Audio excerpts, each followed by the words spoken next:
Nous en venons à des amendements pouvant être soumis à une discussion commune avec des amendements identiques. Le 392 du gouvernement. Monsieur le ministre, vous avez la parole. Oui, Madame la Présidente, cet amendement, en tout cas la discussion a été portée par les parlementaires. S'ils souhaitent le présenter eux-mêmes.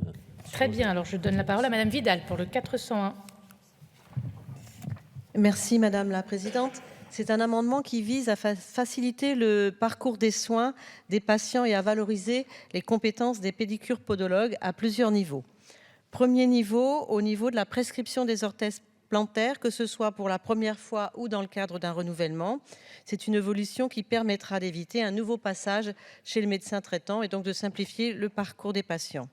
Deuxième niveau, pour améliorer la prise en charge des patients diabétiques.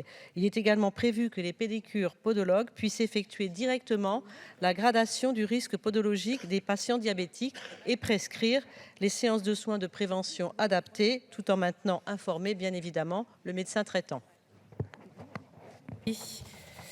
Amendement de Monsieur Juvin, le 157. Madame la présidente, monsieur le ministre, madame le rapporteur, écoutez, la question du diabète est une question évidemment de santé publique majeure. On sait que les diabétiques ne sont pas correctement pris en charge dans l'entièreté de leur pathologie, en particulier sur la question du pied diabétique.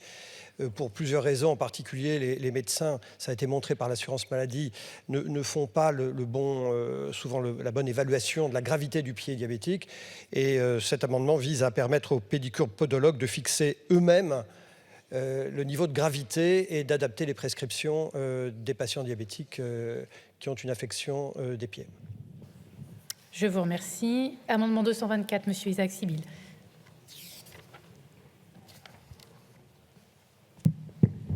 C'est un amendement qui allait effectivement dans le même sens que celui du gouvernement, donc je le retire au profit de celui du gouvernement. Puisque j'ai la parole et que souvent on parle sur d'autres amendements, je voulais revenir effectivement sur l'agrément pour le permis de conduire. Je suis d'accord avec vous, monsieur le ministre. La seule question, c'est que pour cet agrément, il est donné par des médecins agréés des préfectures et malheureusement, c'est en dehors du remboursement. Donc ça pénalise effectivement les patients qui sont à 100%, dans le sens où la consultation du médecin agréé de préfecture n'est pas prise en charge par la sécurité sociale. Et donc, je crois que c'est un coût qui est assez important et qui est à la charge du malade. Merci. Amendement 224 est donc retiré. Avant de poursuivre, je vous informe que sur le vote de l'amendement 441, je suis saisie par le groupe Horizon et Apparentés d'une demande de scrutin public. Le scrutin est annoncé dans l'enceinte de l'Assemblée. Madame la rapporteure. Donc c'est un avis favorable sur le 392 et 401. Une demande de retrait pour celui de Monsieur Juvin, puisque l'amendement du gouvernement va un petit peu plus loin. Sinon, avis défavorable. Je vous remercie. Monsieur le ministre, sur l'amendement de Monsieur Juvin. Demande de retrait également, concernant qu'il est couvert par le 392. Je vous remercie. Monsieur Juvin. Il est retiré.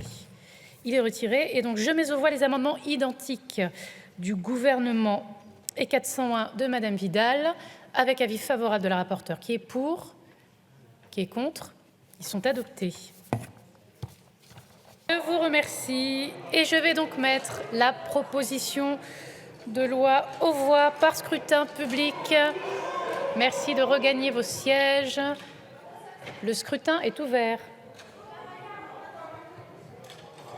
Le scrutin est clos.